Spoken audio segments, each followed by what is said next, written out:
Hello friends, आप सभी लोग कैसे हैं। एक बार पुनः डीके क्लास में आपका बहुत बहुत स्वागत है।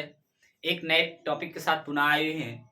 इस टॉपिक में हम डिस्कस करेंगे तो सिलेटर रूल्स के बारे में, लेकिन साथ ही साथ हम थोड़ा सा डिस्कस करेंगे क्योंकि हमने पिछले वीडियो में भी बताया था effective nuclear charge, screening effect और शील्डिंग इफेक्ट के बारे में, तो थोड़ा सा चर्चा वहाँ पर करेंगे। तो आइए हम अगर बोलें कि इफेक्टिव न्यूक्लियर चार्ज क्या होते हैं और स्क्रीनिंग इफेक्ट क्या होते हैं। तो मान लीजिए ये हमारा न्यूक्लियस है। न्यूक्लियस के चारों तरफ होते हैं सेल। क्या होते हैं? न्यूक्लियस के चारों तरफ सेल होते हैं। तो बात की जाए, अगर टॉप टू बॉटम जाएंगे आप, तो उन केसों में इफेक्टिव न्यूक्लियर चार्ज का मान डिक्रीज करता है। तो हमने कहा टॉप टू बॉटम अगर आप चलते हैं तो जेड इफेक्टिव का मान क्या हो जाता है? घट जाता है। तो इसके क्यों घट रहा है? क्योंकि यहाँ इंक्रीज क्या हो रहा है? एटॉमिक नंबर, एटॉमिक नंबर नहीं, एटॉमिक साइज। एटॉमिक साइज क्या हो रहा है? इंक्रीज कर रहा है। तो जब भी एटॉमिक साइज इंक्रीज करता है तो उन केसों में जो न्यूक्लियस का चार्ज होता है या स्क्रीनिंग इफेक्ट होता है वहां ज्यादा होता है, लेकिन उसके जो जेड इफेक्टिव का मान होता है वो घट जाता है। अब बात की जाए अगर लेफ्ट टू राइट की, तो लेफ्ट टू राइट जब चलेंगे तो जेड इफेक्टिव का मान क्या होता है? इंक्रीज कर जाता है। देन किसके साथ? एटॉमिक नंबर के साथ। तो एटॉमिक नंबर के साथ क्या करते हैं? इंक्रीज कर जाता है। अगर आप पीरियड में चलते हैं तो जेड इफेक्टिव का मान बढ़ेगा। अगर आप टॉप टू बॉटम आते हैं तो उनमें घट जाएगा। तो बात की जाए ऐसा क्यों हो रहा है, तो ये हमारा न्यूक्लियस है। न्यूक्लियस का अट्रैक्शन इलेक्ट्रॉन के प्रति होता है, ये अट्रैक्ट होते हैं। लेकिन इसके पहले वाले जो सब सेल होते हैं ये एक शील्ड बना लेते हैं इलेक्ट्रॉन के चारों तरफ, और शील्ड बना के इसको क्या करते हैं? रिपेल करते हैं। और जिसके कारण क्या होता है? इलेक्ट्रॉन का प्रभाव न्यूक्लियस पर अच्छा नहीं हो पाता है, या न्यूक्लियस का प्रभाव इलेक्ट्रॉन पर नहीं हो पाता है। तो उन केसों में यहाँ एक स्क्रीनिंग इफेक्ट का प्रभाव पड़ जाता है। किसका? स्क्रीनिंग इफेक्ट का प्रभाव पड़ जाता है, जिसको हम शील्डिंग इफेक्ट के नाम से जानेंगे। तो यहाँ लिख दे रहे हैं, शील्डिंग इफेक्ट भी कहते हैं। क्या कहेंगे? शील्डिंग इफेक्ट भी बोलेंगे। तो ये सब घटनाएं हमने पहले भी पढ़ लिया था। इसके फार्मूले में भी इफेक्टिव न्यूक्लियर चार्ज का फार्मूला भी हम लोगों ने पढ़ा। क्या पढ़ा? Z effective is equal to Z actual mass या एक्चुअल चार्ज माइनस सिग्मा हम लोगों ने पढ़ा। ये फार्मूला हम लोगों ने यहाँ, जहाँ सिग्मा क्या है? शील्डिंग कांस्टेंट है। ये बातें हम लोगों ने पढ़ा था। इसी के साथ साथ अगर बात करें इनके फार्मूले की, तो ये फार्मूला हो गया। इसका मतलब ये हुआ कि जैसे जैसे एटॉमिक साइज बढ़ेगा इफेक्टिव न्यूक्लियर चार्ज का मान क्या होगा? घटता जाएगा। तो बात करें स्लेटर्स रूल में क्या क्या फॉलो होता है उसके बारे में हम समझेंगे पहले। तो आइए स्लेटर रूल्स का हेडिंग डाल देंगे, यहाँ लिख देंगे Slater's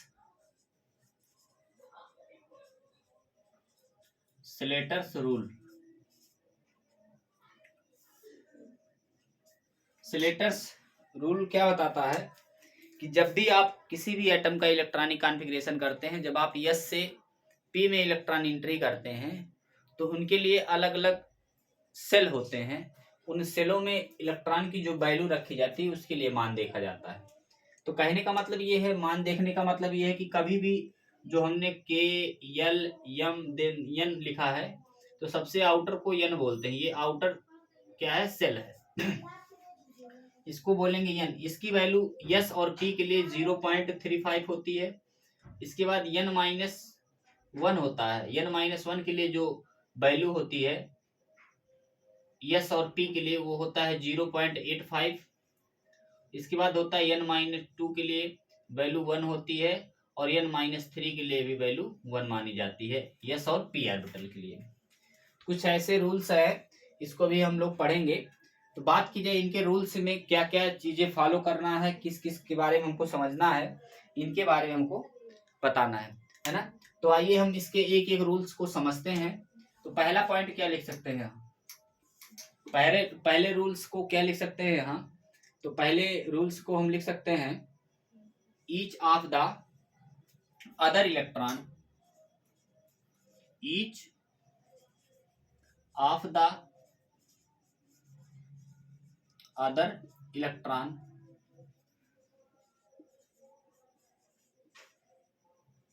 each of the other electron is the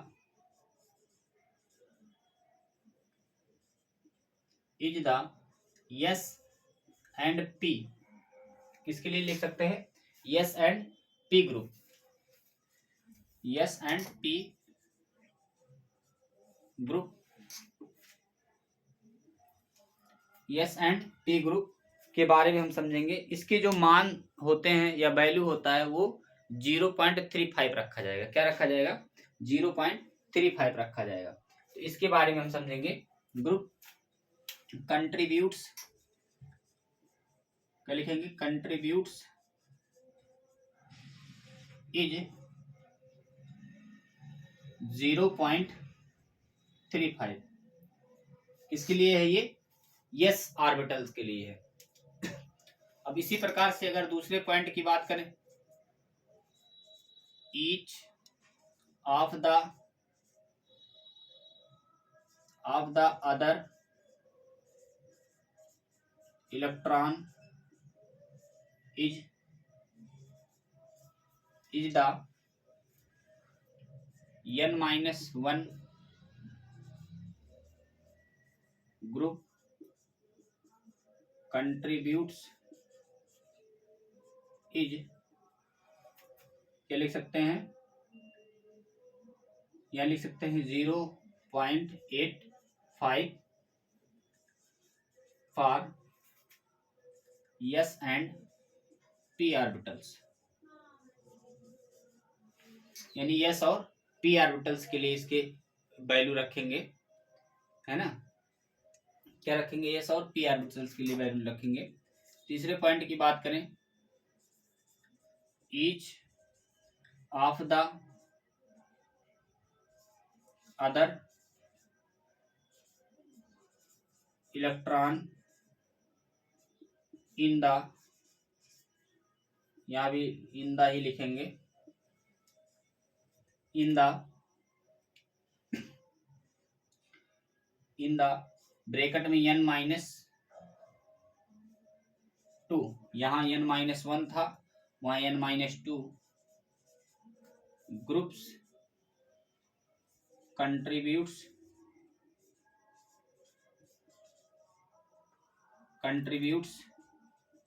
in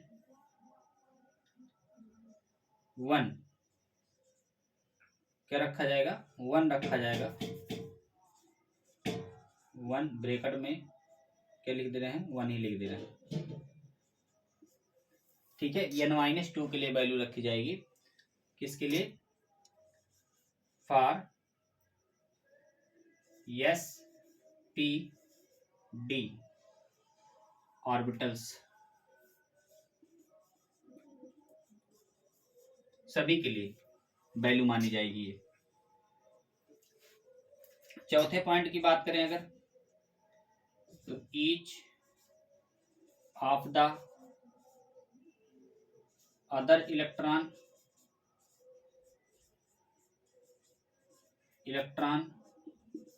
in the n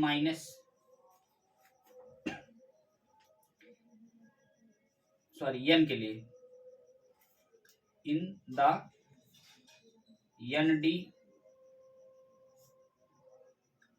and NP, ND ही लिखेंगे, ND groups groups contributes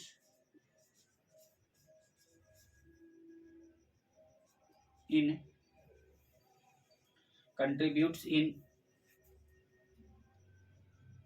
n orbitals के लिए, यानी n के लिए कंट्रीब्यूट्स इन, यहाँ क्या लिख सकते हैं,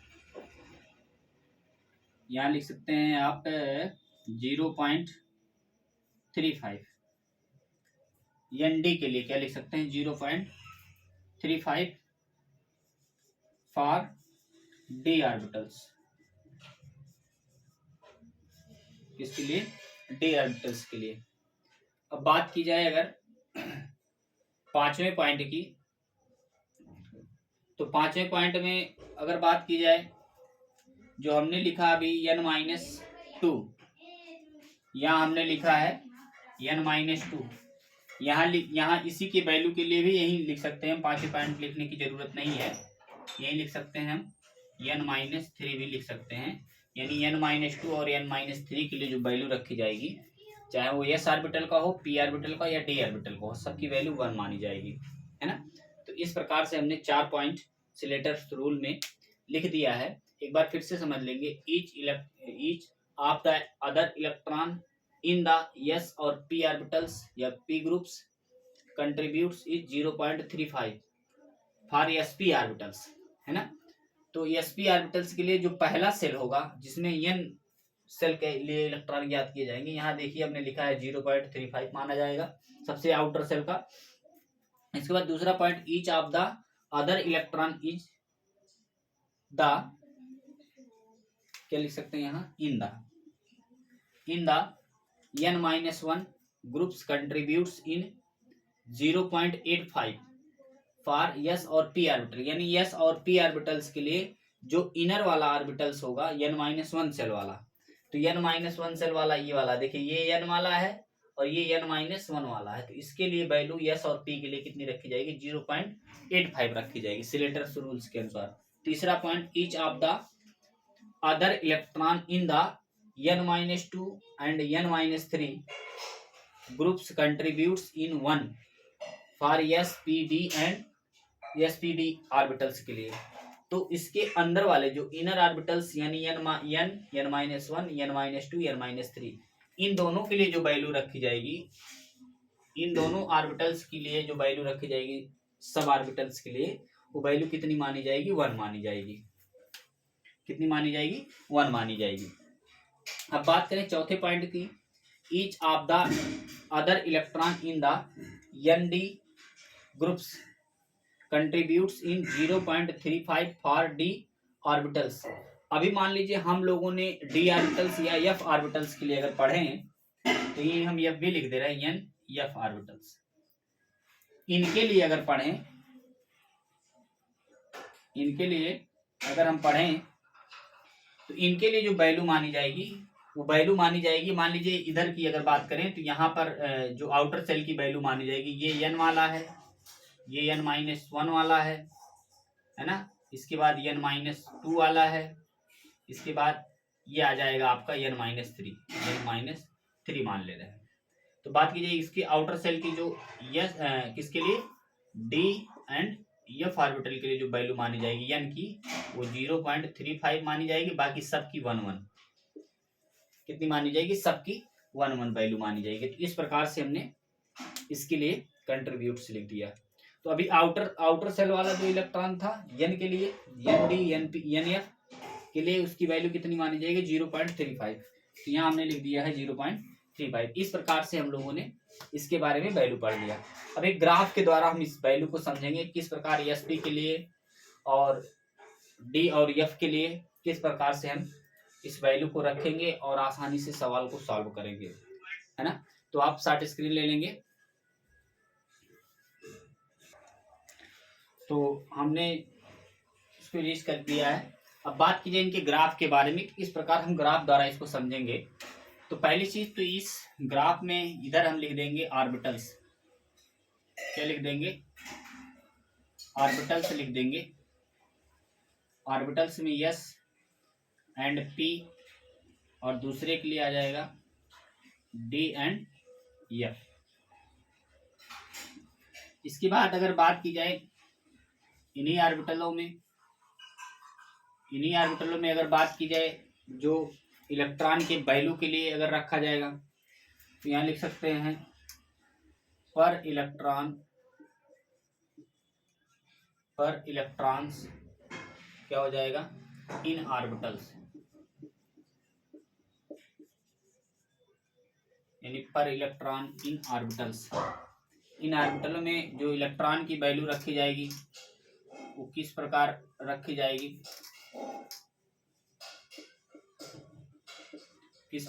जाएगी, इनके लिए हम देख लेंगे।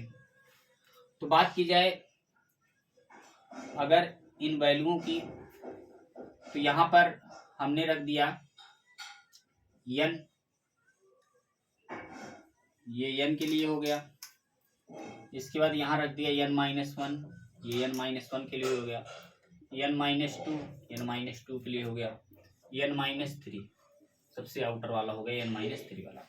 इस प्रकार से हमने ग्राफ को अलग अलग पार्टों में क्या कर दिया, डिवाइड कर दिया है ना, अलग अलग पार्टों में डिवाइड कर दिया है 1 और ये रहा 2। तो बात की जाए इसमें sp ऑर्बिटल्स के लिए n की वैल्यू जो रखी जाएगी वो कितनी मानी जाएगी, 0.35, और n-1 की वैल्यू जो रखी जाएगी वो 0.85 sp ऑर्बिटल के लिए, और इसकी वैल्यू 1 मानी जाएगी, और n-3 की वैल्यू 1 मानी जाएगी। d और f ऑर्बिटल की जो n की वैल्यू होगी वो 0.35 होगी, 0.35, और n-1 की वैल्यू 1 मानी जाएगी, और यहाँ पर भी 1 मानी जाएगी, और आउटर वाले का भी 1 माना जाएगा। इस प्रकार से हम ग्राफ के द्वारा इसको आसानी से हम क्या कर सकते हैं, समझ सकते हैं। तो ग्राफ के द्वारा हमने आपको बता दिया कि इस प्रकार से आप ग्राफ के द्वारा इन वैल्यूओं को समझ सकते हैं। अब बात की जाए अगर इसी पर एक दो क्वेश्चन हम सॉल्व करें, तो किस प्रकार से सॉल्व कर सकते हैं। अभी हमने बताया कि इन वैल्यूओं को अभी जो आपने अभी रखा था किस प्रकार से आप रखेंगे, है ना। तो ये सबसे आउटर वाला n होता है, n-1 होता है, n-2 होता है, देन n-3 होता है। किसके लिए था, for s and p orbital, s और p ऑर्बिटल्स के लिए। तो अगर मान लीजिए कोई क्वेश्चन आ जाए कि the calculate the effective nuclear charge of sodium atom, है ना। तो सोडियम एटम का अगर इफेक्टिव न्यूक्लियर चार्ज निकाल रहे हैं, Na effective nuclear charge, what is the Na effective, मतलब Na की इफेक्टिव न्यूक्लियर चार्ज क्या होंगी, इसके लिए अगर आप ज्ञात करें तो क्या इसके लिए इफेक्टिव न्यूक्लियर चार्ज क्या होगा। तो अभी इसके पहले हमने फार्मूला भी बनाया था कि effective nuclear charge is equal to Z actual charge minus sigma. तो पहली चीज हम पहले शील्डिंग इफेक्ट निकालेंगे, यानी शील्डिंग कांस्टेंट निकालेंगे। तो इसके लिए क्या करेंगे, पहले इसका इलेक्ट्रॉनिक कॉन्फ़िगरेशन करेंगे। तो इलेक्ट्रॉनिक कॉन्फ़िगरेशन, इसका एटॉमिक नंबर 11 होता है। Electronic configuration 1s² 2s² 2p6 3s1 होगा, मतलब 2 4 और 6 10 1 11। तो इसको अलग अलग पेयर बना लेंगे, 3 3 का पेयर अलग होगा, 2 2 का पेयर अलग होगा, 1 का पेयर अलग होगा।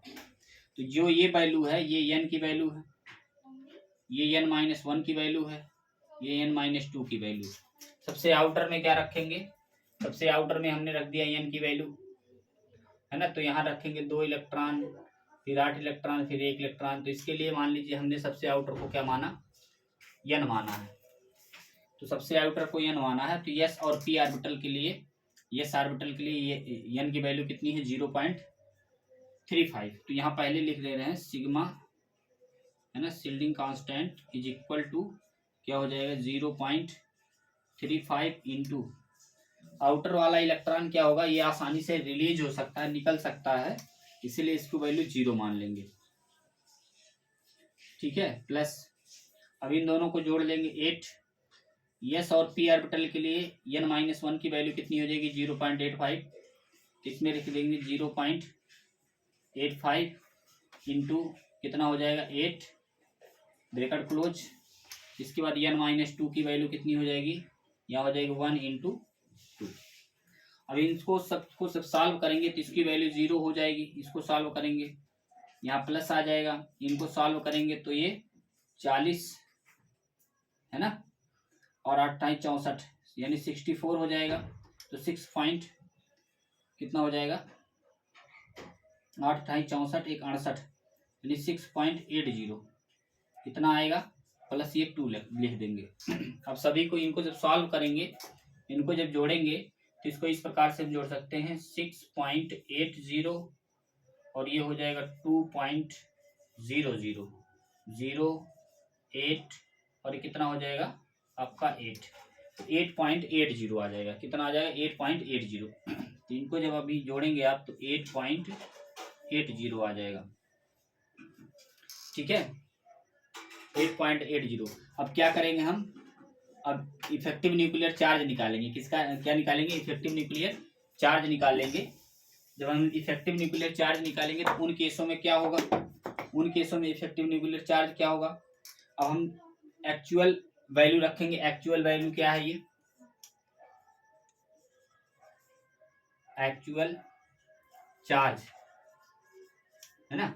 एक्चुअल चार्ज जो मतलब एटम का जो चार्ज है 11 है ना 11, तो यहाँ क्या लिख देंगे जेड इफेक्टिव किसकी वैल्यू आई, ये सिग्मा की वैल्यू आई है, सिग्मा इजकल टू 8.80 है ना। अब हम क्या करेंगे, यानी Z effective is equal to इसको 11 माइनस क्या करेंगे 8.80 कर देंगे। और जब इसको आप सॉल्व करेंगे तो यहाँ लिख दे रहे हैं 100 8.80 ये हो जाएगा 20 और इसको 10 से 2.20 है ना, तो ये हो जाएगा इसकी वैल्यू 2.20। जो इफेक्टिव न्यूक्लियर चार्ज आया है, इफेक्टिव न्यूक्लियर चार्ज कितना आया है 2.20 आया। तो इस प्रकार से हम क्या करेंगे, इफेक्टिव न्यूक्लियर चार्ज को आसानी से हम ज्ञात कर लेंगे। ये चीजें आपको समझ में आई होंगी। इसी प्रकार से ऐसे बहुत सारे एटम हैं है ना, उन एलिमेंट्स के बारे में हम समझेंगे। जैसे मान लीजिए यमियन हो गया, Fe हो गया, Fe1+ जिसको हम फेरस कहते हैं, फेरिक कहते हैं, Fe3+, कापर होता है, क्यूपरस होता है, जिंक होता है ना, मैग्नीज होता है, क्रोमियम होता है ना, इसके बाद क्लोरीन होता है, Na+ होता है। इस प्रकार से तमाम सारे ऐसे एलिमेंट के बारे में हम नेक्स्ट वीडियो में पुनः पढ़ेंगे आप, है ना। तो आपको अगर समझ में आया है वीडियो तो अच्छा लगे लाइक करें, सब्सक्राइब करें, बेल आइकन को दबाएं और बेल आइकन को जरूर दबाएं ताकि आपको जो भी वीडियो अपलोड हो उसका नोटिफिकेशन आपको सबसे पहले मिले। बहुत बहुत धन्यवाद।